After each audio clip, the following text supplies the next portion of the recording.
अस्सलाम वालेकुम गाइस, कैसे हैं आप सब। उम्मीद करता हूँ ईद का पहला दिन आज सबका बहुत अच्छा गुजरा होगा। सो फ्रेंड्स, अभी टाइम हुआ है रात के 3 बजे और ये वीडियो बनाने का मकसद आप लोगों को कुछ चीज़ों से इन्फॉर्म करना था कि इससे पहले वीडियोस मैंने एक चैनल पर डाली थी जिसमें मैंने लिखा था कि I blessed with a second baby, यानी कि अल्लाह ताला ने मुझे बेटी की नेमत से नवाजा था और वो सेकंड टाइम। तो रज़ाए इलाही से उनका इंतकाल हो गया। अब इस वीडियो में मैं यही बताना चाह रहा था कि क्या सब कुछ हुआ, किस तरह हुआ, क्या कुछ किया, क्या कोशिश हमने अपनी तरफ से की। तो आपसे गुजारिश ये है कि अपनी ख़ास दुआओं में हम सब फैमिली मेम्बर्स को याद रखिए ताकि अल्लाह ताला हम सबको सब्र अता फ़रमाए और मेरी नन्ही सी गुड़िया को अल्लाह ताला जन्नत फिरदौस में जगह अता फ़रमाए। तो फ्रेंड्स, ऐसा कुछ था सीन कि हमने अपनी तरफ से पूरी कोशिश की। न्यू बॉर्न बेबी था और ये है कि 4 से 5 दिन उसने सरवाइव किया है। और ये सब केस, मेरा जो मिसेस का जो केस है ये हुआ है करीमाबाद पे अस्पताल है, अल-समद हॉस्पिटल। मैं हॉस्पिटल वालों को बिल्कुल ब्लेम नहीं दूंगा क्योंकि उन्होंने अपनी तरफ से बिल्कुल बेस्ट हो सकता था वो किया है। बहुत अच्छा मुझे वहाँ का सेटअप लगा, जो भी उन्होंने कोशिश की। प्राइवेट हॉस्पिटल है बट ये है कि बहुत अच्छी ट्रीटमेंट उन्होंने की। मेरी मिसेस की भी ज़ाहिर सीज़र डिलीवरी थी और बेबी जब बॉर्न हुआ तो उसको शुरू में ज़ाहिर है हर बेबी को वो गिलास वाले जार में रखते हैं 1 से 2 घंटे के लिए। तो जब मेरे बेबी को 1 से 2 घंटे के लिए जार में रखा, फिर उसके बाद उन्होंने रिटर्न कर दिया ना कि इसको आप मदर फीड करवाएं, बिल्कुल सही है। मदर फीड करवाया तो उसके हाथ और पाँव वगैरह हल्के हल्के नीले हो रहे थे। फिर हम उसे जनरल वार्ड में से नीचे नर्सरी में ले गए। जब चेक करवाया उन्होंने कहा फिर चले हम इसको नीचे नर्सरी में, NICU होता है आई थिंक, उसमें रखते हैं। तो ये कि दुआ करें आप भी, अल्लाह खैर करेगा। सही है, बेबी को इतना इशू नहीं। खैर फिर 2 से 3 घंटे बाद उन्होंने वापस किया कि ये लें, बिल्कुल सही है, आप जनरल वार्ड में ले जाएं। यहाँ ये मैं एक बात मेंशन कर दूं कि देखें, अगर उन्हें पैसों की या अगर किसी और चीज़ का लालच होता तो वो उसी टाइम उसे एडमिट कर लेते ना, वेंटिलेटर लगा देते, NICU में एडमिट कर लेते। खैर उन्होंने यहाँ पे ऐसा नहीं किया, ये बात मुझे बहुत अच्छी लगी उनकी। फिर मैं उसे जनरल वार्ड में ले गया, अपनी मिसेस को दिया और मिसेस के साथ उनकी भाभी वगैरह रुकी हुई थी क्योंकि एक अटेंडेंट को रुकना अलाउ होता है और जेंट्स को तो यहाँ अल-समद अस्पताल में बिल्कुल भी अलाउ नहीं है। ये भी एक प्लस पॉइंट है तमाम उन फैमिलीज़ के लिए जो प्राइवेसी का ख्याल रखते हैं।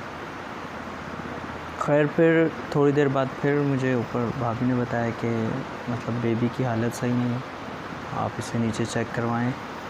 फिर मैं लेके बेबी को जब नीचे गया हूँ तो उन्होंने कहा भाई अब ये 3rd टाइम बेबी आई है, इससे हमें डीपली चेक करना पड़ेगा कि क्या प्रॉब्लम है, तो आप यहाँ पे साइन कर दें, इसे हम NICU में एडमिट कर रहे हैं। NICU का रेंट तकरीबन अल-समद हॉस्पिटल में है 5050। तो ये मैं अभी ईद के जो दिन है इनकी बात कर रहा हूँ, ठीक है। तो हो सकता है वॉरी करता हो, दूसरी जगह पे 10,000 भी है, ऐसा है। खैर उसे एडमिट कर लिया गया और फिर ये कि थोड़ी सी टेंशन हो गई कि भाई ये क्या हो गया, बिल्कुल मतलब सब कुछ सही था, अचानक से ऐसा सब कुछ। तो फिर तकरीबन 2 से 3 घंटे बाद स्पेशलिस्ट डॉक्टर्स वगैरह आए, उन्होंने फिर मुझे बुलाया, मेरे से मीटिंग की, कहा बेटा देखो हम अपनी तरफ से कोशिश पूरी कर रहे हैं पर ये बेबी जो है ये अर्ली बॉर्न हुआ है, मतलब कि आप इसको प्री मैच्योर बेबी कह सकते हैं। प्री मैच्योर मतलब 2 से 3 दिन का था, बस वो कहते हैं अल्लाह ताला की जब तक मर्ज़ी ना हो तो कोई भी सर्वाइव नहीं कर सकता। तो ऐसा ही कुछ है, मेरे बेबी से ज़्यादा और भी मतलब बीमारियों वाले बच्चे थे पर वो भी सर्वाइव कर रहे थे, बस जब अल्लाह ताला की मर्ज़ी नहीं थी। खैर उन्होंने मुझे कहा कि आप 50-50 माइंड रखें, कुछ भी हो सकता है, हम इसको वेंटिलेटर पे अगर ट्रांसफ़र करने की ज़रूरत पड़ी या एक्सरे की ज़रूरत पड़ी तो ये 2 चीज़ें हमारे पास नहीं है। याद रखिएगा, अल-समद हॉस्पिटल में ये 2 चीज़ें नहीं हैं, वेंटिलेटर, तो उनके पास वेंटिलेटर और एक्सरे मशीन नहीं थी। और 50-50 माइंड रखें, अपना कुछ भी हो सकता है। खैर रात के तकरीबन 11 बजे फिर मुझे उन्होंने फ़ोन करके बुलाया। तो जब उन्होंने मुझे कॉल करी, मतलब इनका पीटीसीएल नंबर तो मैंने सेव कर लिया था बहुत पहले ही। तो जब मुझे कॉल आई उस टाइम पे मैं हॉस्पिटल से घर आ रहा था कि चलो सब चीज़ें नॉर्मल है, मैं जाके थोड़ा फ्रेश वगैरह हो जाऊँ। तो मैं बस में था उस टाइम पे, ज़ाहिर है बाइक में साथ में लेके नहीं गया था, बारिशों का सीज़न था। तो जब इन्होंने मुझे कॉल की तो मतलब उस टाइम पर मैं एकदम से हिल गया कि मतलब इतनी ज़्यादा कॉल्स आ रही हैं, अल्लाह खैर करे। मैं उसी टाइम बस में से उतरा और करना ऐसा हुआ कि ये आपका नाज़िमाबाद से पहले गुज्जर नाला, जब यहाँ पे नदी बहती है तो ओफो, आप तो कुछ भी नहीं कर सकते। मतलब या तो आप तैर के जा सकते हैं या हवाई जहाज़ हो, ये सारे लोग ही जानते हैं जो नाज़िमाबाद से उस साइड पे रहते हैं। खैर ट्रैफिक इतनी ज़्यादा जाम के रिक्शे वाले को मतलब जितने मर्ज़ी पैसे दो, वो कह रहे यार भाई मैं बिठा तो लूँ आपको, पर ले के कहाँ से जाऊँगा जब रोड ही जाम है। तो वो कंडीशन सिचुएशन ऐसी थी, आप यकीन माने हबीब बैंक का जो ब्रिज है मैं वहाँ से लेके लालू खेत 10 नंबर, वो जहाँ पे कबूतर हैं बहुत ज़्यादा, उसके सामने अलसमद अस्पताल, फर्नीचर मार्केट भी है वहाँ पे, तो वहाँ तक मैं पैदल गया। खैर जब डॉक्टर ने देखा उन्होंने कहा मुझे आप 10 मिनट बैठें, हवा खाएं, रिलैक्स हो जाएं, उसके बाद बात करते हैं, कोई ऐसी परेशानी वाली बात नहीं। मतलब कि प्रोफेशनल डॉक्टर्स आपको हैंडल करना जानते हैं कि भाई इस सिचुएशन में कैसे अटेंडेंट को हैंडल करना है, मतलब प्रो स्टाफ जिसको कहते हैं ना, वो है वहाँ पे। मेरे साथ तो ऐसा ही हुआ है। बाकी अगर आप व्यूवर्स में से किसी को कभी इत्तेफाक हो वहाँ जाने का तो अपने तौर पे पहले तसल्ली ज़रूर कर लें, ये नहीं हो कि मेरे बताए हुए उस पर चल जाए। खैर फिर वो अटेंडेंट जो नर्स था उसने मुझे लेके गया, डॉक्टर से मिलवाया, डॉक्टर भी बड़े अच्छे। तो उन्होंने कहा बेटा देखो ये है कि हो सकता है इसको वेंटिलेटर की ज़रूरत पड़े, तो ये चीज़ हमारे पास नहीं है, हम आपको मशवरा ये देंगे कि आप इसको किसी और जगह मतलब कि ले जाए ना, कोई इतनी जल्दी नहीं है, सुकून से ऑक्सीजन सिलेंडर छोटा सा हमने लगाया हुआ है, ये है कि आप फिर भी इसको कहीं और ले जाएं ज़रूरत पड़े। बस वो था क्या था। खैर एमन वालों को उन्होंने ख़ुद फ़ोन किया, ख़ुद सब कुछ उन्होंने अरेंजमेंट की, ख़ुद बात की। अच्छा उन्होंने ये भी मुझे नहीं कहा कि मतलब आप इस जगह पे चले जाएं या इसी जगह पे जाएं, हम आपको रेफ़र कर रहे हैं फ़लाँ प्राइवेट हॉस्पिटल में जाएं, क्योंकि अक्सर ऐसा होता है हॉस्पिटल्स वालों के प्राइवेट क्लिनिक्स वालों के साथ लिंक्स होते हैं। इंक्यूबेटर, NICU और ये दूसरी मशीनें, वेंटिलेटर्स वगैरह काफ़ी कॉस्टली होते हैं, तो ये हर कोई नहीं रखता। ज़ाहिर है प्राइवेट पैसा जिनके पास होता है वो सेटअप बना लेते हैं, फिर डॉक्टर्स को हायर कर लेते हैं, इसी तरह सेटअप होता है ये। तो खैर मैंने फिर ख़ुद उनसे कहा कि मैं सर आप मुझे रेकमेंड करें कोई अच्छी जगह। ऐसे टेंशन वाले टाइम पे आपको डिसीजन नहीं ले सकते, ख़ासकर जब आपके बेबी वगैरह हों, तो इस तरह का आपके जहन में नहीं आता कि आप इसको जिना के NICU में ले जाएं या कहीं पे भी ले जाएं। खैर उन्होंने मुझे एक पर्ची सी दे दी जिस पे सारी इसकी जो डायग्नोसिस थी वो उसमें लिखा हुआ था, और फिर उन्होंने काफ़ी सोचा कि यार अगर आप पूछ ही रहे हो तो हम आपको रेकमेंड कर देते हैं। अंसारी मेडिकल क्लिनिक था, तो ये नॉर्थ नाज़िमाबाद, ये हॉस्पिटल से आई थिंक कि कोई 10 मिनट की बाइक पे राइड थी। उस टाइम तो रात को बारिश हो रही थी और एमन एम्बुलेंस में थे हम लोग, तो पता नहीं चला। खैर जब वो डायग्नोस लिस्ट ली मैंने, एमन की एम्बुलेंस आ गई। अच्छा तो फिर उसके बाद हमने बेबी को उसमें डाला, मैं और हमारे नज़दीकी रिलेटिव्स रहते हैं, उन्होंने बड़ा साथ दिया, मतलब हर स्टेप पे वो मेरे साथ थे। पैसों की फाइनेंशियली ज़ाहिर इस टाइम पे मेरे पे इतने पैसे तो नहीं थे कि मैं मतलब जेब में कोई 30-40 हज़ार रुपये लेके घूम रहा हूँ, या मुझे पता हो ऐसे हालातों में। तो ऐसे टाइम पे उन्होंने मुझे बहुत सपोर्ट की, इतनी सपोर्ट की कि उनकी बेटी की ईद के बाद शादी है, ईद के चौथे 5वें दिन ऐसा कुछ है शादी है, और चांद रात वाले दिन ये मतलब सारे केसेस हो रहे हैं। चांद रात से 2-3 दिन पहले उन्होंने शॉपिंग करने जाना था अपनी बेटी का, मतलब जेवर वगैरह के पैसे थे वो सारे उठा के उन्होंने मुझे दे दिए कि फैज़ान पहले तो मतलब ये करो, ये चीज़ें होती रहती हैं। मतलब आप देखें लोगों का दिल इतना बड़ा भी हो सकता है, और ऐसे लोग हैं जिनकी वजह से ज़ाहिर ये दुनिया चल रही है। खैर पैसों की मुझे किसी तरफ से कोई कमी नहीं होने दी। खाला मैं कहता हूँ, भाभी कहता हूँ, जो मुंह में आता है उनको कह देता हूँ। तो रिश्ता तो मुझे भी नहीं पता कि सही तरीके से मेरा उनका क्या है, बस ये कि बहुत अच्छा उन्होंने मुझे सपोर्ट किया।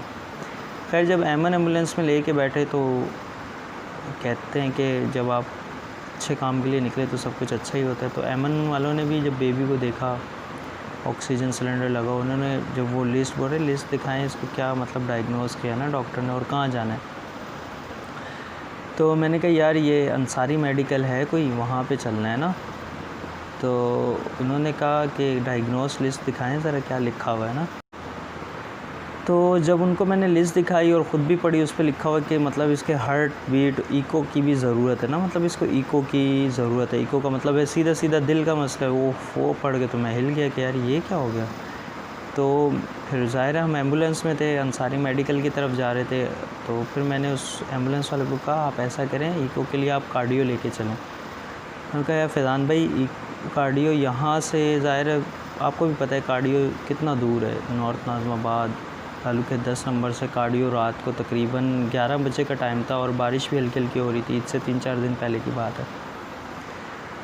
तो पर फिर भी उन्होंने कहा कि आप एमन की जो हेल्पलाइन है आई थिंक 10-21 है, हाँ उस पर कॉल करके बता दें, हम डेस्टिनेशन चेंज करें, कोई मसला नहीं, आप जहाँ बोलेंगे हम ले जाएंगे। यार इतने कोऑपरेटिव एमन एम्बुलेंस वाले कि मैं कहता हूँ कि दिल से दुआएं मेरी इनके लिए निकलती हैं। तो खैर वो भाई रास्ते में एक डॉक्टर्स भी पीछे बैठे होते हैं, वो हमारे साथ बैठे बातें करते रहे और मतलब हिम्मत देते रहे। खैर कैसे कैसे करके हम कार्डियो पहुँचे, कार्डियो में चेकअप करवाया। वहाँ का स्टाफ भी बहुत अच्छा है। फ़ौरन लेडी डॉक्टर आई, जेंट्स डॉक्टर आए, फ़ौरन 1-2 मशीनें लाई। ECG तो मेरी बेबी की उसी टाइम कर ली उन्होंने कहा, ईको होता है सुबह में और रात में नहीं होता। खैर वो उन्होंने की, ECG की, कहा इसको हार्ट का प्रॉब्लम तो नहीं लग रहा और ये कि अभी आप इसको सामने जिना के सामने ही है, NICU है आई थिंक बेबी का, बच्चों का अस्पताल है। आप लोग को बेटर पता होगा, कराची वालों को भी, मैं भी कराची का ही हूँ पर इतना कभी इस चीज़ पाला नहीं पड़ा तो पता नहीं। खैर वहाँ से बैठे कार्डियो में उन्होंने ड्रिप्स वगैरह लगा दी फीड वगैरह की कि बेबी को फीड मिलती रहे। फिर हम एम्बुलेंस वाले को कहा अब NICU चलो। उन्होंने कहा ठीक है, आप एक बार फिर फ़ोन कर दें 10-21 पे बता दें हम NICU जा रहे हैं, यहाँ हमारा ना बंदोबस्त नहीं हुआ, डॉक्टर्स नहीं है या जो भी है बता दें। खैर वो फिर हेल्पलाइन पे फ़ोन किया, उन्होंने कहा ठीक है सर आप चले जाएँ, आपने कोई पैसे नहीं देने क्योंकि ये हुकूमत सिंध की तरफ से हमारे साथ कॉन्ट्रैक्ट है, ये जो भी है। बहरहाल एमन वालों ने बिल्कुल 1 रुपया नहीं लिया। तो NICU गए भाई, उधर के तो हालात ऐसे कि मैं मतलब देख के हैरान रह गया। NICU में आप पहली बात तो ये कि बच्चों के साथ किसी भी अटेंडेंट को नहीं रुकने देते और उधर 300 नहीं आई थिंक हाँ इसी तरह कुछ 400-500 बच्चा, तो ये वेंटिलेटर इंक्यूबेटर ये जो होता है शीशे वाला, इसमें ऑक्सीजन वगैरह उस पर लगा हुआ। और यार आप यकीन माने न या माने, I am really sorry to say कि वहाँ पे अक्सर बच्चों के ऑक्सीजन के पाइप निकले हुए और अक्सर के वो जो मास्क लगे होते हैं ऑक्सीजन पास करने के लिए वो उनके यहाँ घुस रहे हैं, यहाँ से उनके ब्लीडिंग हो रही है। मतलब कि कोई वहाँ पे इतना ज़्यादा ध्यान रखने वाला नहीं है। बेशक गवर्नमेंट अस्पताल है, मैंने ऐसे ऐसे गवर्नमेंट अस्पताल देखे हैं कि बहुत अच्छे हैं, बट वहाँ पे भाई वो चीज़ देख के उसको फिर मैंने बताया, मैंने कहा यार ये इसके क्या हो रहा है, ये देखो बच्चा मर जाएगा। बोले नहीं अभी हुआ होगा। मतलब ज़ाहिर है मतलब वहाँ पे तो बिल्कुल भी केयर नहीं थी। वहाँ वो एडमिट तो वैसे भी नहीं कर रहे थे, वो कह रहे नहीं ये वो हमारे पास जगह ही नहीं है। जब वो देखते हैं कि एमन की एम्बुलेंस के साथ ऑक्सीजन बच्चे को लगा हुआ है, यहाँ नहीं एडमिट करेंगे तो कहीं और ले जाएंगे, तो इस वजह से वो वहाँ एडमिट भी नहीं करते। तो खैर उन्होंने एडमिट नहीं किया भाई। रात को तकरीबन 1-1:30 बजे का टाइम हो गया ना, बहुत रश और ये वो बड़ी रिक्वेस्टें की, नहीं भाई कुछ भी कर लो नहीं। खैर अल्लाह जो करता है बेहतर करता है। उन्होंने वहाँ पे नहीं एडमिट किया ना, और फिर एडमिट करवाने का दिल भी नहीं था जब ऐसी सिचुएशन देखी बच्चों की, तो मौत के मुंह में डालने वाली बात है। खैर फिर वहाँ से एम्बुलेंस में बैठे, हबीब मेडिकल है नाज़िमाबाद में, ये आई थिंक नॉर्थ नाज़िमाबाद में प्राइवेट क्लिनिक है ये भी, तो वहाँ का बहुत अच्छा सुना है कि इलाज है, ट्रीटमेंट है वहाँ का। फिर एम्बुलेंस वाले को बोला यार आपको भी तकलीफ़ दी? बोले नहीं सर हमें तो कोई तकलीफ़ नहीं, आप पूरी रात भी हमें साथ में घुमाते रहेंगे, हम घूमेंगे, बस आपका बच्चा सही हो जाए। मतलब कि यार एमन वाले बहुत अच्छी सर्विस प्रोवाइड कर रहे हैं। अल्लाह ताला इनको खुश रखे, अल्लाह ताला तरक्की दे इनको, इसी तरह ये काम करते रहें लोगों के लिए। तो खैर फिर मैंने फ़ोन कर दिया 10-21 पे कि सर यहाँ कोई सेटिंग नहीं बन रही मेरी, तो मैं इनको लेके जा रहा हूँ हबीब मेडिकल। उन्होंने कहा ठीक है सर आप ले जाएँ, और हमने डेस्टिनेशन चेंज कर दी है। फिर वही उन्होंने रिपीटेड जो बात होती है वो कि आपने एम्बुलेंस वालों को कोई पैसे नहीं देने और एक टाइम पे 2 अटेंडेंट बैठ सकते हैं, ये वो, ठीक है सर अल्लाह हाफ़िज़। खैर वहाँ से हम हबीब मेडिकल के लिए निकले। हबीब मेडिकल तो खैर मैं नहीं गया, फिर रास्ते में ही मेरा इरादा बदल गया और मैंने कहा यार हबीब मेडिकल ये है कि नहीं समझ में आई, बस दिल नहीं माना। और ये कि मैं एम्बुलेंस वाले ने भी यही समझाया कि देखें सर आपकी अपनी मर्ज़ी है, पर यह है कि पहले जहाँ बात हुई भी हो ना तो वहीं आप अपने पेशेंट को लेके जाएं, ताकि हर चीज़ पहले से अरेंज की हुई हो। ये चीज़ मुझे फ़र्स्ट टाइम पता चली। ये चीज़ आप भी याद रखें कि कभी भी अपने पेशेंट को मूव करें किसी एक हॉस्पिटल से दूसरी जगह तो कभी भी आप अपने पेशेंट को एक हॉस्पिटल से जब दूसरी जगह मूव करेंगे तो उसको पेशेंट को ले के जाने से पहले उसकी वो जो स्लिप मुझे दी थी डायग्नोस स्लिप के इसको क्या क्या प्रॉब्लम्स, आपको वो पहले स्लिप लेके जानी होगी दूसरे हॉस्पिटल में, ताकि वो उस हिसाब से देख सकें कि हमारे पास ये सारी सहूलतें हैं या नहीं, अगर नहीं है तो वो अरेंज कर सकें। तो इसलिए ये बात याद रखें, कभी भी पेशेंट को लेके ना घूमें। मेरे साथ यही सबसे बड़ी गलती हुई कि मैं उठा के अपनी बेबी को NICU ले गया, कार्डियो ले गया और फिर मैं अभी मेडिकल लेके जा रहा था। तो जब उन्होंने मुझे ये बात एम्बुलेंस वाले ने भी समझाई, अल्लाह ताला उनको खुश रखे, और ये है कि उन्होंने मुझे कहा कि आपको पहले बात करनी चाहिए थी कि ये ला रहे। मैंने कहा बात तो फिर ज़ाहिर है अंसारी मेडिकल में हुई हुई है, ज़ाहिर है अल समद वालों से जब मैंने रिक्वेस्ट की थी तो वहाँ पे शहजाद भाई थे, उन्होंने कहा कि यार फिर आप ऐसा करो अंसारी मेडिकल ले जाओ। तो अंसारी मेडिकल में सारी अरेंजमेंट हो गई थी, इंक्यूबेटर, NICU सब कुछ और एक्सरे मशीन वगैरह सब कुछ था। तो ये है कि फिर मैंने कहा नहीं आप ऐसा करें अंसारी मेडिकल ही चले। उनका ठीक है अंसारी मेडिकल चलते हैं, फिर आप एक बार डेस्टिनेशन चेंज करवाएं। फिर मैंने डेस्टिनेशन चेंज करवाई, मतलब कि मैंने 4 बार फ़ोन किया उनको और 4 बार डेस्टिनेशन चेंज करवाई। उन्होंने कहा आपने एम्बुलेंस को 1 रुपया नहीं देना, कोई पेमेंट नहीं है आपकी न्यूबॉर्न बेबी के लिए। अच्छा पेमेंट किसी के लिए भी नहीं है, सिर्फ न्यूबॉर्न बेबी के लिए नहीं। एमन वालों की ये सर्विस बहुत अच्छी है, सिंध गवर्नमेंट की ये बात बहुत अच्छी है कि ज़ाहिर है उनका आपस में जो भी है सेटिंग है वो मुझे नहीं पता क्या वो दे रहे हैं ले रहे हैं। खैर जैसे तैसे करके अब कार्डियो और NICU के आगे से लेके इधर नॉर्थ नाज़िमाबाद इस तरफ जाके आगे मैंने आपको बताया अल समद अस्पताल से भी आगे तकरीबन आधे घंटे का रास्ता था। तो जैसे तैसे करके हम 3:15 पे अल समद हॉस्पिटल के सामने थे। ठीक है, हॉस्पिटल नहीं है ये, ऐसा है कि एक बंगलोर रेंट पे लेके या परचेज़ करके उसके अंदर प्राइवेट सिस्टम बनाया हुआ। पर शुरू में देखा तो मैं ज़ाहिर है ऐसी चीज़ें मैंने कभी देखी नहीं। मैं थोड़ा सा परेशान हो गया कि यार ये जगह मतलब लोकल सी लगी कि यार पता नहीं कैसे लोग होंगे, एक्सपर्ट डॉक्टर्स होंगे या नहीं होंगे, स्टाफ कैसा होगा। पर मेरे पास कोई सेकंड ऑप्शन नहीं था। रात के 3:30 बजे अगर मैं किसी और जगह स्विच करता तो स्विच कर ही नहीं सकता था। खैर मैंने वहीं से खड़े खड़े अल हबीब मेडिकल में फ़ोन किया और उनको सिचुएशन बताई, इस तरह मेरा बेबी है और मैं एडमिट करवाना चाह रहा हूँ। तो उन्होंने मुझे कहा कि 50,000 ये सिर्फ शीशे के एक जो बॉक्स है इसके, मतलब आपके हो सकते हैं बेसिक जो है एक्सपेंस वो 50,000 पर डे का है। तो मतलब मैंने कहा यार 50,000 कह रही जी, और बोले मैंने कहा वेंटिलेटर वगैरह पे अगर अल्लाह ना करे बेबी गया तो कह रही तो हो सकता है 1.5 लाख तक भी आपको जाए। मैंने कहा चलें ठीक है अल्लाह हाफ़िज़। खैर मैं इनमें अंसारी मेडिकल के रिसेप्शन पे गया। तो खैर इन्होंने जैसे हमने 3:15 बजे गेट बजाया फ़ौरन इनके स्टाफ अंदर, मतलब 24 आवर, ये नहीं कि ऐसा सोया हुआ बंदा उठ के आए, ऐसा भी नहीं था। सारा फ्रेश स्टाफ, एक लेडीज़ 2-3 लड़के इस तरह आए। उन्होंने फ़ौरन बेबी को ले लिया और अंदर एमरजेंसी में ले गए जहाँ पे पूरा सेटअप था। सेटअप मतलब बहुत अच्छा बनाया हुआ है, मतलब बेशक जो भी है छोटा सा सेटअप है, छोटा भी नहीं है, खैर अच्छा है, नॉर्मल है। तो ये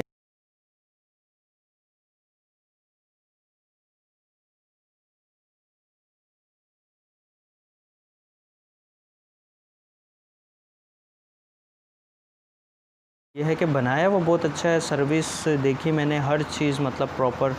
खैर एक बाप होने के नाते मतलब मैं तो अपनी तरफ से ऐसा देखना चाह रहा था कि बहुत बड़ा हॉस्पिटल हो, बहुत ज़्यादा स्टाफ हो, हर चीज़ बहुत ज़्यादा हो। तो मतलब ऐसा नहीं है, 8 से 10 वेंटिलेटर नहीं, इंक्यूबेटर वो जो शीशे वाले होते हैं वो, और 3-4 वेंटिलेटर मतलब अवेलेबल। थोड़ी मुझे तसल्ली हुई कि मुझे टेंशन नहीं होगी यहाँ पे अगर वेंटिलेटर पर बच्चे को ट्रांसफ़र करना पड़ा। खैर उन्होंने बच्ची को लिया, फ़ौरन चेक किया। अब उस टाइम पे उन्होंने डायग्नोस किया कि बच्ची जो है ना सांस पूरी तरह ले नहीं पा रही। नॉर्मल रेंज उन्होंने मुझे दिखाई 97-98 होती है, जबकि मेरी बेबी उस टाइम पे ले रही थी 37-38, मतलब बहुत ज़्यादा मसला। तो उन्होंने उसी टाइम बता दिया कि देखें इसको हम शीशे के बॉक्स में सिर्फ ऑक्सीजन पे तो रख रहे हैं, बाकी ये कि इस चीज़ के लिए मेंटली तौर पे आप तैयार रहें कि अगर हमें वेंटिलेटर पे इसको ट्रांसफ़र करने की ज़रूरत पड़ी तो हम इसको कर देंगे। मैंने कहा ठीक है कोई इशू नहीं है, ज़ाहिर है अब आए हैं यहाँ पे तो, और जब ज़रूरत होगी तो फिर ये कि आप इसको कर दीजिएगा। खैर मैं गया रिसेप्शन पे, वहाँ पे पेमेंट वगैरह का प्रोसेस, अच्छा हर जगह पेमेंट का प्रोसेस मैंने ये देखा है कि एडवांस आपसे लेते हैं 3 से 4 दिन का। वेंटिलेटर या इंक्यूबेटर पे कोई भी बच्चा अगर एडमिट होता है वो कम से कम 4 दिन का एडवांस आपसे लेते हैं। क्योंकि मेरे भांजे के साथ भी ऐसा ही एक केस हुआ, उसमें मैं लेके गया था, वो भी एक कोई प्राइवेट क्लिनिक था, पर वो तो बहुत ही थका हुआ था। ये तो माशाल्लाह से बहुत ज़बरदस्त सिस्टम था। ये मैं कोई पर्सनल प्रमोशन नहीं कर रहा किसी की, ये मैं अपना एक पर्सनल एक्सपीरियंस आप सबके साथ शेयर कर रहा हूँ कि अल्लाह ना करे कभी आप लोग को ज़रूरत पड़े तो ज़्यादा लड़खड़ाने की ज़रूरत ना पड़े, डायरेक्ट एक ही जगह चले जाएं। ये अपने हिसाब से पहले देख लें कि आपके रिक्वायरमेंट्स के मुताबिक सही है या नहीं।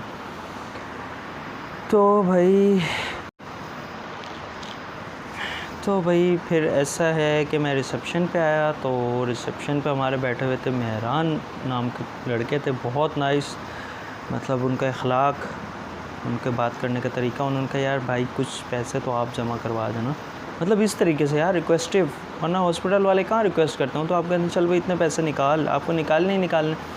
खैर उन्होंने कहा यार भाई थोड़ा सा तो एडवांस है। मैंने कहा यार मैं ऐसी सिचुएशन में आया हूँ कि मेरे पास एडवांस तो बिल्कुल भी नहीं है, और आप ये बताएं कि आप इंक्यूबेटर ये जो शीशे वाला बॉक्स है इसके मतलब क्या चार्जेज़ हैं पर डे के।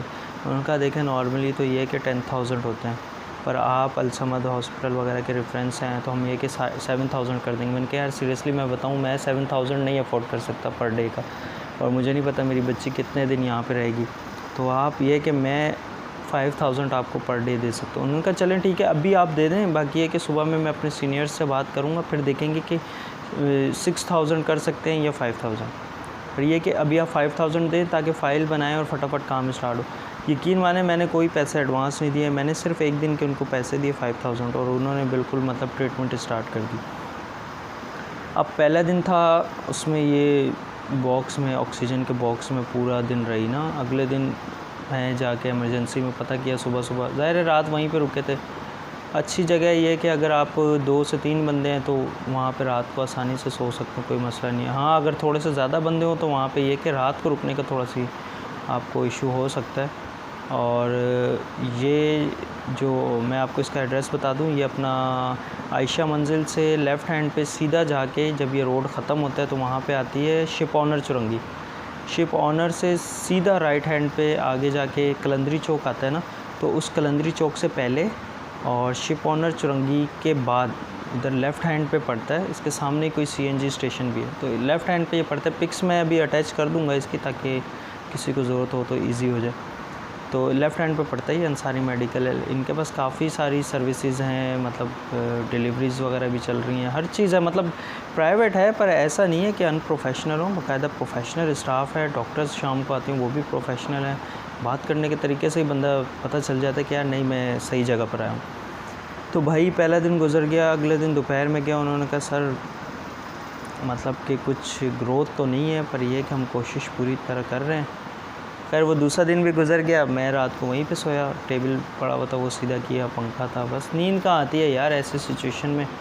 बट ये है कि थका हुआ भी था। अच्छा इस कंडीशन में एक बात ये हुई कि मेरी मिसेस जो अलसमद हॉस्पिटल में एडमिट थी उस टाइम पे, उनको मैंने ये नहीं बताया था कि मैं बेबी को नीचे नर्सरी अलसमद की नर्सरी से लेके किसी और जगह लेके जा रहा हूँ। उनको ये था कि नीचे अलसमद हॉस्पिटल जहाँ पे वो ऊपर एडमिट हैं, सीज़र हुआ था, ज़ाहिर है 2-3 दिन बाद डिस्चार्ज होना था, तो उनको ये था कि नीचे नर्सरी में मेरा बेबी है, थोड़ा बहुत कोई इशू है और जो फैज़ान है वो बाहर वेट कर रहे हैं। अलसमद हॉस्पिटल के बाहर ये है कि काफ़ी बड़ा पार्क है, वहीं पे सब सोते हैं, अच्छा सेटअप है सोने वोने के लिए, आप सो जाएं कोई इशू नहीं। तो अब उनका मैसेज आया कि आप कहाँ पर हैं, ऊपर आएँ। अक्सर ऐसा होता है ऊपर चले जाते हैं। तो अब मैं मतलब कि मेरा एक पाँव यहाँ पे होता था और एक पाँव बाइक पे आधे घंटे का ट्रैवल करके वो अलसमद हॉस्पिटल में होता था। बाज़ दफ़ा तो ऐसा हुआ कि जैसे ही इन्होंने मैसेज किया मैं निकला हूँ कि हाँ यार नीचे ही हूँ, बस बाहर खड़ा हुआ हूँ हॉस्पिटल के ना, दोस्त के पास खड़ा हुआ हूँ, ये खड़ा हुआ हूँ, कैंटीन में हूँ, इधर उधर हूँ। तो खैर जब इनको शक होने लगा फिर ये कि उधर अब्बू वगैरह मेरे साथ थे और भाई वगैरह सब, पूरी फैमिली ने माशाल्लाह मुझे बहुत सपोर्ट किया। तो मैं अब्बू को फ़ौरन बोल के उधर से बाइक पे किक मारूँ अलसमद। जैसे ही पहुँच के मैं सीट पे बैठा हूँ ऊपर, सामने खिड़की में देखा तो मेरी मिसेस खड़ी हुई। मैंने ये करके हाथ हिलाया, वो कह रहे हाँ मतलब यहीं पे है। मतलब उनको मैंने ये 3 से 4 दिन में बिल्कुल पता नहीं लगने दिया कि मतलब इतनी परेशानी वाला माहौल है और इतना मतलब क्रिटिकल केस है। खैर जैसी हो जाए फारिग वारिग उनको मैं बोलूँ अच्छा ठीक है मैं ना ज़रा जा रहा हूँ और ये दोस्त के पास जा रहा हूँ, नज़दीकी दोस्त है, ये कि टाइम लगेगा जब भी कोई काम हो। तो ज़ाहिर है उनके साथ उनकी भाभी रुकी हुई थी, सिस्टर आ गई थी, वो चली गई थी। तो कोई काम हो इनको बोल देना, नीचे ही अंदर ही वो है क्या नाम है मेडिकल स्टोर्स कैंटीन वगैरह, तो कोई इशू नहीं होता, पर्दे का कोई इशू नहीं है वहाँ पे ना, आप मतलब कंफर्टेबल रहेंगे जो अगर पर्दा करने वाली लेडीज़ हैं। तो ये है कि इस तरह करके मैं फिर वहाँ से निकलता वापस इधर आता ये अंसारी मेडिकल में। यहाँ पे फिर मैं जब सेकंड डे था तो सो गया था थोड़ा सा, फिर फजर के टाइम पे आके उनके स्टाफ ने बुलाया, आप हैं मतलब इस बेबी के बाबा, वो तो मैंने कहा जी मैं हूँ, बोले आपको अंदर बुला रहे हैं।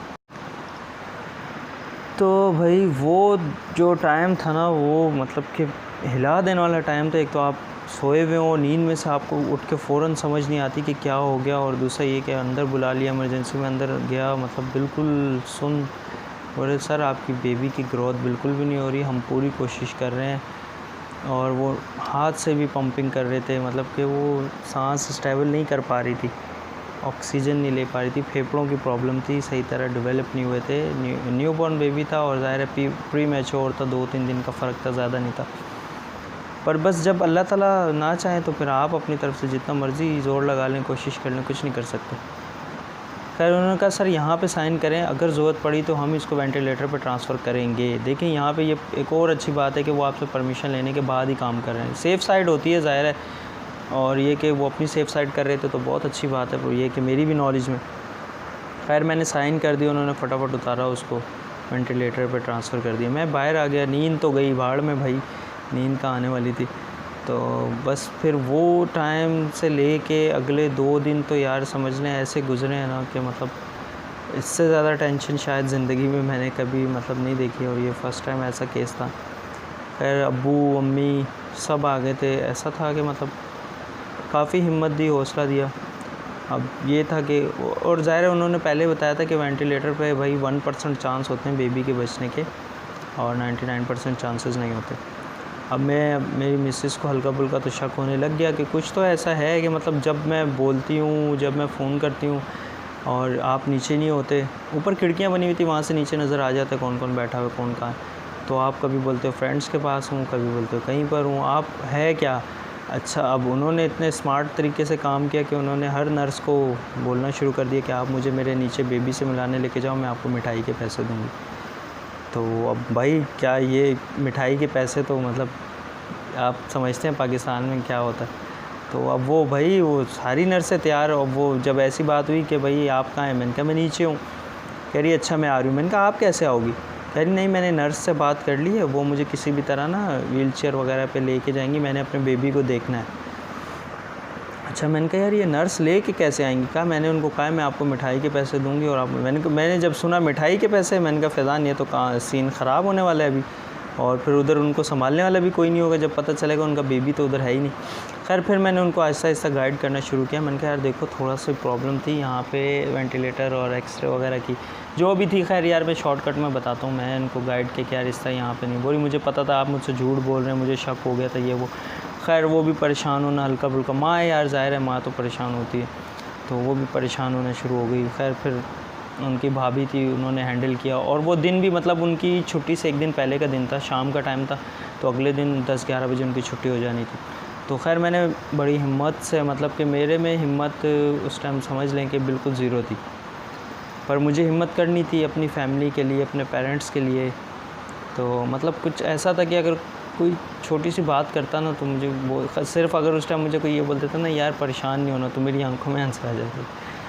तो फिर ऐसा कि मतलब बस वो उधर उनको हैंडल करती रही, इधर ये मेरी बेबी वेंटिलेटर पे लगी रही। फिर मैं उस दिन रात को थोड़ा सा लेटा, इन्होंने ये है कि वेंटिलेटर कह रहे, तो मतलब वेंटिलेटर पे लगी रही थोड़ा बहुत, बीच में मुझे याद नहीं है कि क्या हुआ। तो यहाँ पे हाँ अंसारी मेडिकल में एक स्टाफ तो वैसे सारा ही अच्छा है, पर मेरी जिनके साथ अच्छी कम्युनिकेशन रही वो लड़के हैं काफ़ी, मैं उनका नाम ज़हन से निकल गया मेरे। खैर तो अलसमद के जो बच्चों के वार्ड है उसमें एक लड़का है, मतलब वार्ड तो पूरा ही अच्छा है, पर मेरी जिसके साथ कम्युनिकेशन अच्छी थी, जो मैं देख रहा था कि अपनी तरफ से 100% दे रहे हैं, वो शकील। मतलब यार बहुत ही नाइस पर्सन, मतलब उसने, मैं बाप हूँ ना, मैं कहता हूँ कि एज़ आ डॉक्टर कह लें या एज़ आ नर्स कह लें, उसने जो अपनी तरफ से 100% दिया मेरे बेबी को सेव करने में, मैं कहता हूँ कि यार सलूट है बॉस आपको। अगर आप वीडियोस देख रहे हैं तो मतलब थैंक यू सो मच कि यार बेशक मेरा बेबी बच नहीं पाया, पर मुझे ज़हनी तौर पे और दिली तौर पे तसल्ली है कि इनके हॉस्पिटल ने और इनके स्टाफ ने अपना 100% दिया, और ख़ासकर इस भाई ने, शकील ने, अपना 100% दिया यार। मतलब कि जब अगली रात जब मैं सोया तो मतलब रात को फिर वही फजर के टाइम इन्होंने मुझे बुलाया, यार बेबी ऑफ फैज़ान आ जाएं आप। भाई फैज़ान काम हो गया, अब तो गए। मतलब दिल बड़ा परेशान। अंदर गया मैं, उन्होंने कहा देखें सर कंडीशन बहुत ज़्यादा ख़राब है बेबी की, पहले तो सिर्फ ख़राब थी, अब बहुत ज़्यादा ख़राब है। ये कि हमारी डॉक्टर से भी बात चल रही है, उन्होंने कहा ना मुझे। और एक्चुअली ऐसा ही था कि मतलब उनकी नाइट में व्हाट्सएप पे और कॉल्स पे डॉक्टर्स के साथ कम्युनिकेशन एनी टाइम रहती थी, एक बहुत अच्छी बात थी। और फिर उन्होंने कहा कि कुछ भी हो सकता है, बस आप अल्लाह ताला से दुआ करें। और वेंटिलेटर पे लगी हुई है। पहले ऐसा था कि वो 20% अपनी ऑक्सीजन नहीं 80% अपनी ऑक्सीजन ले रही थी और 20% ये लोग कम पावर पे उस पर वेंटिलेटर पे दे रहे थे ना। मतलब 80% उसका अपना सांस था और 20% मशीन का था। बोले अब कंडीशन ऐसी है कि तकरीबन हम 95% मशीन के प्रेशर से ऑक्सीजन इनके लंग्स वगैरह में भर रहे हैं और सिर्फ 5% ये अपना सांस ले रही हैं। तो बस ये कि आप दुआ करें, हमने आपको सिर्फ बताने के लिए ये बुलाया है, बाकी अल्लाह ताला की मर्ज़ी है। ये वो मतलब बहुत अच्छे तरीके से गाइड किया इन्होंने। तो अब मुझे भी कंडीशन सामने थी, मुझे भी थोड़ा बहुत अब ज़ाहिर है इतने दिनों में 2-3 दिन में आइडिया हो गया था कि बहुत मुश्किल है। फिर मैंने कहा ठीक है यार बॉस, जैसे आपको सही लगे, ज़ाहिर है आपने आपकी फ़ील्ड है और ये आपके डॉक्टर्स पूरे डॉक्टर्स से देखे हमारी बात हो रही है। उन्होंने मुझे व्हाट्सएप पे दिखाया, बाकायदा इनकी बातचीत चल रही थी। उस टाइम सुबह के 4 बजे का टाइम था। तो ये नहीं था कि ऐसी बस अपनी मर्ज़ी से कुछ कर दिया, नहीं ऐसा नहीं था, बाकायदा सब कुछ बहुत अच्छा था। तो बस फिर आके बैठ गए भाई, अल्लाह ताला का नाम लेते रहे। सुबह हो गई, मज़ीद कंडीशन ख़राब। तो फिर इन्होंने लास्ट बुलाया। उस टाइम सुबह में शकील की शिफ्ट थी, शकील जिस लड़के का नाम ले रहा हूँ। तो शकील ने मुझे बुलाया। शकील कह रहे देखें फैज़ान भाई, अब सीन ऐसा है कि वेंटिलेटर पे लगाना भी मतलब हमारी नज़र में सही नहीं है, क्योंकि फिर अब ये है कि बच्ची को मज़ीद अज़ियत देने वाली बात है ना। और ये बात सही है, जब एक चीज़ इंसान के बस में नहीं है तो ज़बरदस्ती उसको मशीनों के ज़रिए अज़ियत देना भी मुनासिब नहीं। तो डॉक्टर्स से भी बोले बात हुई है। बाकी ये कि मैंने कहा ठीक है यार शकील भाई, जैसे अल्लाह ताला ने जो लिखा है वो था। बोले हम ये करेंगे, अभी इसकी ऑक्सीजन चलती रहेगी, एंटीबायोटिक चलती रहेगी, बस ये कि वेंटिलेटर से इसको आहिस्ता आहिस्ता करके ऑक्सीजन कम कर देंगे, जब तक अल्लाह ताला ने इनके अपने सांस लिखे हैं वो रहेंगे। मैंने कहा ठीक है। मैं बोल के बाहर चला गया, मुझसे भी बर्दाश्त नहीं हो रहा था अपनी बच्ची को ऐसे सामने देखना, जाहिर है यार। तो फिर मैं बाहर आके बैठ गया। आधे घंटे बाद मुझे बोला यार फैज़ान अंदर आना। मैं बस मेंटली तौर पे तैयार था, मैंने कहा बस जाना है और अपनी बच्ची की डेड बॉडी लेनी है और निकलना है। खैर अब्बू भी परेशान, अब्बू मेरे साथ वहीं रुके 4 दिन। तो मैं अंदर गया हूँ, उन्होंने कहा तो परेशान नहीं हो, मतलब कि यार ये एक अल्लाह ताला का मौजज़ा है। हमने जब इसको वेंटिलेटर से उतारा है ना, इसकी अपनी ऑक्सीजन आना स्टार्ट हो गई है, मतलब 75-85 पे जा रही है। मैंने कहा यार मतलब बोले यार ये पहली बार हुआ है ऐसा, मतलब केस होते नहीं है। उन्होंने भी बाकायदा वीडियोस वगैरह बनाई कि देखो यार ऐसे हो रहा है। मतलब बोले यार बस आप ना सिर्फ दुआ करो, इस टाइम पे सिर्फ दुआ चाहिए और कुछ भी नहीं है। ज़ाहिर हमने पैसे भी पूरे लगाए, दवाइयाँ भी, हर चीज़ 9-9 हज़ार, 10-10 हज़ार, 3-3 हज़ार, 2-2 हज़ार, मतलब पैसों की कमी नहीं होने दी किसी भी तरीके से घर वालों ने। और हॉस्पिटल के अमले ने किसी किस्म की कोताही नहीं की। बस ये था कि अब सिर्फ दुआओं की ज़रूरत थी कि बेबी सरवाइव कर रहा है, क्योंकि एक उम्मीद नज़र आई थी हमें। तो भाई हमने तो दुआएं करना शुरू कर दी, सदक़े देना शुरू कर दिया। खैर सारे खुश एकदम से। फिर शाम को डॉक्टर्स वैसे लेट आती हैं थोड़ा सा, पर उस दिन डॉक्टर्स भी भागती भागती जल्दी आई शाम को। तो उन्होंने मुझे बुलाया, बताई सिचुएशन के पहले से एकदम से अचानक बेहतर हुई। खैर अचानक बेहतर हुई तो फिर अचानक ही डाउन भी हो गई। तो अचानक इतना डाउन हुई कि 30, 28, 27 इस तरह हो गई ना। तो जब उनको टाइम मिला था बच्ची ऑक्सीजन नॉर्मल पे आ गई थी, तो उन्होंने फटाफट एक्सरे कर लिए। ये उन्होंने अच्छा काम किया, क्योंकि वेंटिलेटर पे लगे तो बच्ची के एक्सरे नहीं होने थे, मशीन में थी। तो उन्होंने एक्सरे किया तो उसमें पता चला फेफड़ों की ग्रोथ सही तरीके से नहीं हुई थी, एक फेफड़े का थोड़ा सा मसला था। तो डॉक्टर्स ने मुझे बुला के यही कहा कि देखो ये केस बहुत टिपिकल है, इससे ज़्यादा बीमार बच्चे भी सही हुए हैं, इससे गए गुज़रे बच्चे भी सही हुए हैं, बस अल्लाह ताला की जिसमें नई मर्ज़ी बेटा वो नहीं हो सकता। खैर बहुत अच्छे तरीके से उन्होंने गाइड किया, मुझे भी समझ में आई कि हाँ यार ये चीज़ है। उन्होंने कहा देखो ये कि हम सब कुछ कर चुके हैं, मतलब मेडिकल फील्ड भी एक जगह पे जाके रुक जाती है, तो अब इससे ज़्यादा और कुछ नहीं है। अगर आपको फिर भी है तो बस एक चीज़ सिर्फ बची है, वो हमने नहीं की, वो है वाइट सेल की बोतल। मैंने कहा डॉक्टर साहब ये मुझे बताएं, मतलब रिपोर्ट तो उन्होंने मुझे दिखाई थी 200 से 300 वाइट सेल कम थे, तो बॉडी खुद भी जनरेट कर लेती है, खैर क्योंकि मुझे भी पता है, मैं भी होम्योपैथिक डॉक्टर हूँ। तो उन्होंने कहा कि भाई अगर आप मेडिकल टर्म में पूछें एज अ डॉक्टर होने के नाते तो इसका भी कोई फ़ायदा नहीं। मैंने कहा बस फिर ठीक है, जब कोई है ही नहीं तो फिर अल्लाह ताला की मर्ज़ी है जो भी है। उन्होंने कहा हाँ बस ये है कि मुझे भी बड़ा अफसोस है, हमने भी पूरी कोशिश की है। मैंने कहा ज़ाहिर है वो तो मुझे नज़र आ रहा है, अगर नहीं कोशिश की होती तो ज़ाहिर है मैं भी लड़ाई करता, पर उन्होंने अपना 100% दिया था। फिर उसके बाद भाई ऐसा हुआ कि वेंटिलेटर पे बस लगा दी, फिर वेंटिलेटर उतारा, फिर ऑक्सीजन पे लगा दी। कंडीशन मज़ीद ख़राब और चांद रात वाला दिन था। हम लोग तकरीबन 4.5 दिन से ही रुके हुए थे। फिर अब्बू को घर भेजा, बड़े भाई आ गए और मेरे एक दोस्त आ गए मिलने। तकरीबन 8:45 बजे का टाइम होगा कि उन्होंने मुझे अंदर बुलाया और मैं अंदर गया हूँ। तो फिर उन्होंने मुझसे प्रॉपर तरीके से बात की कि देखें हमने अपनी तरफ से पूरी कोशिश की। मैंने कहा सर मैंने अपनी तरफ से पूरी कोशिश की। उन्होंने कहा बेटा आपने जितनी कोशिश की है हम अप्रिशिएट करते हैं आपको, क्या मतलब आपने अपनी तरफ से बहुत कोशिश की, पर जो अल्लाह ताला की मर्ज़ी हो तो ये है कि बेबी मतलब एक्सपायर हो गया आपका, तो आप मतलब देख लें जो सेटिंग है जिस तरह है। तो मैंने कहा सही है डॉक्टर साहब, जैसे मतलब स्टाफ था जो भी था। अच्छा शकील को मैंने कहा कि यार आप ना डे शिफ्ट में आप मेरे बेबी के लिए नाइट में ना रुकना।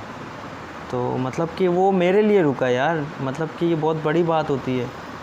मतलब उसकी शिफ्ट 4-5 बजे उसकी छुट्टी हो जाती थी, पर उसने पर्सनली फ़ेवर मुझे दी कि मतलब मेरी बेबी के लिए वो रात को तकरीबन मैं वहाँ से 10 बजे निकलूँ तो 10 बजे भी बैठा हुआ था वहाँ पे और मेरे बेबी के लिए बैठा हुआ था। उसने कहा फ़ैज़ान भाई जब तक मेरे हाथ हैं मैं इसको हाथ से भी ऑक्सीजन दूँगा। और मतलब कि यार बड़े माशाल्लाह बहुत ज़बरदस्त इनका सिस्टम, बहुत अच्छा सब कुछ था। खैर 10 बजे बेबी एक्सपायर हो गया, हमने उसको रैप किया और फिर घर लाए। उसके बाद चांद रात को ही, ज़ाहिर छोटा बेबी था 4-5 दिन का, ज़्यादा रखना भी बेहतर।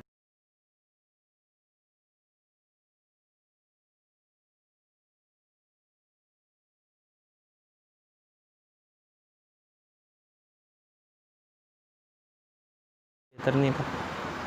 और पिक्स वगैरह मैं अटैच करूँगा इस वीडियो के बाद, आप देख लीजिएगा, दुआ भी कीजिएगा अल्लाह ताला हम सब फैमिली को सब्र दे, क्योंकि हमारी ईद तो आप समझ सकते हैं कैसी होगी। और दूसरा ये कि बहरहाल फिर रात को ही हमने नमाज जनाजा वगैरह करके उसको दफना दिया। अच्छा यहाँ पे मैं एमन एम्बुलेंस वालों के बारे में कुछ थोड़ा सा आपको गाइड करूँगा कि मैं फिर बेबी को ट्रांसफ़र करने के लिए फिर सोच रहा था कि एमन वालों की बुलाऊँ, क्योंकि एमन वालों के साथ बहुत ज़बरदस्त एक्सपीरियंस रहा। तो एमन वाले जो हैं वो अगर आप हॉस्पिटल से घर मूव करना चाह रहे हैं पेशेंट को तो वो नहीं करते, ठीक है। और अगर घर से हॉस्पिटल मूव करना चाह रहे हैं वो तब भी नहीं करते, वो हॉस्पिटल टू हॉस्पिटल मूव करते हैं। तो इसलिए इस आश्रय में नहीं रहिएगा कि अगर आपने घर से किसी पेशेंट को हॉस्पिटल मूव करना है तो एमन वाले आ जाएंगे, नहीं, वो हॉस्पिटल टू हॉस्पिटल मूव करते हैं और बहुत ज़बरदस्त सर्विस है।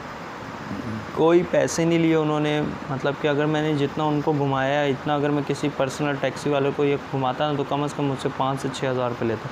नॉर्थ नाज़िमाबाद एक कोने में, कार्डियो जिना उधर, फिर वापस अल हबीब, फिर वापस से आगे आधे घंटे का रास्ता अंसारी मेडिकल।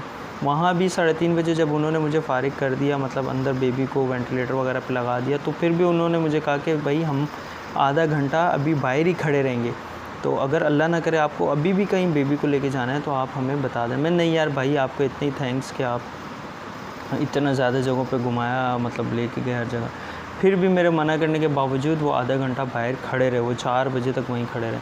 तो यार जो चीज़ बेस्ट हो तो उसको अप्रिशिएट करना चाहिए, आप लोग भी इसको अप्रिशिएट करें। इनका ऑफिशियल पेज है फेसबुक पे, तो भाई आप भी अप्रिशिएट करें एमन वालों को, ताकि हौसला मिले उनको भी और वो मज़ीद अच्छा इसी तरह काम करें। हर चीज़ उन्होंने अरेंज की हुई, ऑक्सीजन के कोई पैसा नहीं, ज़ीरो पैसा यार, ज़ीरो पैसा।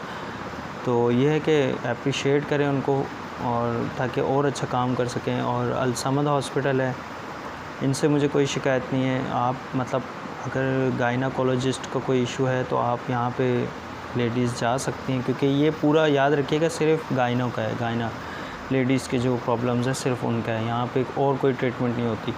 तो इसलिए ज़ाहिर है एक फ़ील्ड है तो वो सारा फोकस उसी में, इसलिए ये बेस्ट है उसमें।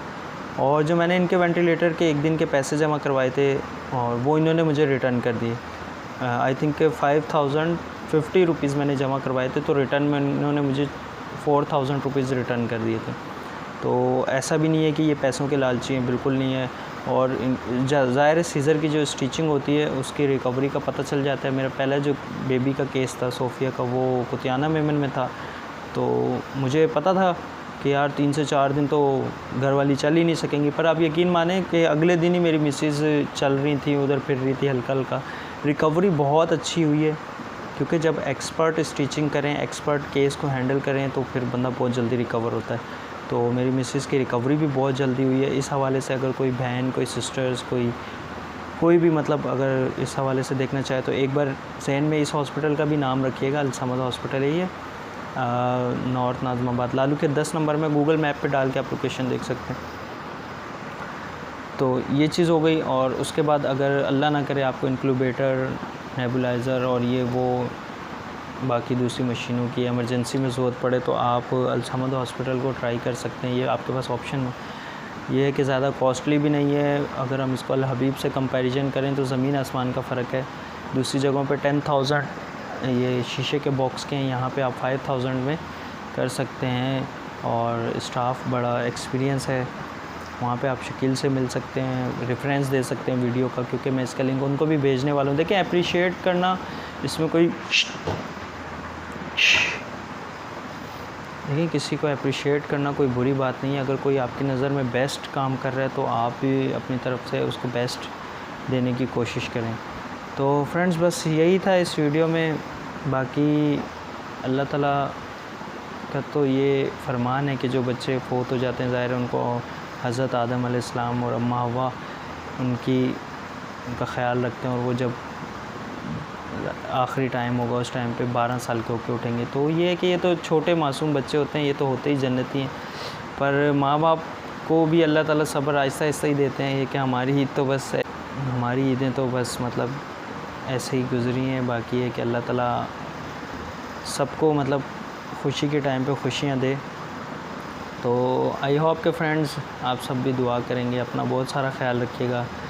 अगर इस हवाले से कोई भी मतलब प्रेगनेंसी या इस हवाले से कोई भी इशू या कोई भी आपको हॉस्पिटल्स वगैरह के बारे में पूछना हो तो आप मुझसे पूछ सकते हैं, क्योंकि मुझे अभी काफ़ी एक्सपीरियंस हो चुका है। मेरा सेकंड टाइम बेबी था, तो इंशाल्लाह मैं ज़रूर आपको गाइड करूँगा इस मामले में कुछ भी हो। तो आई होप कि वीडियो आपको पसंद आई होगी। मिलते हैं नेक्स्ट वीडियो में, तब तक के लिए अपना ख्याल रखिएगा। टेक केयर, अल्लाह हाफ़िज़।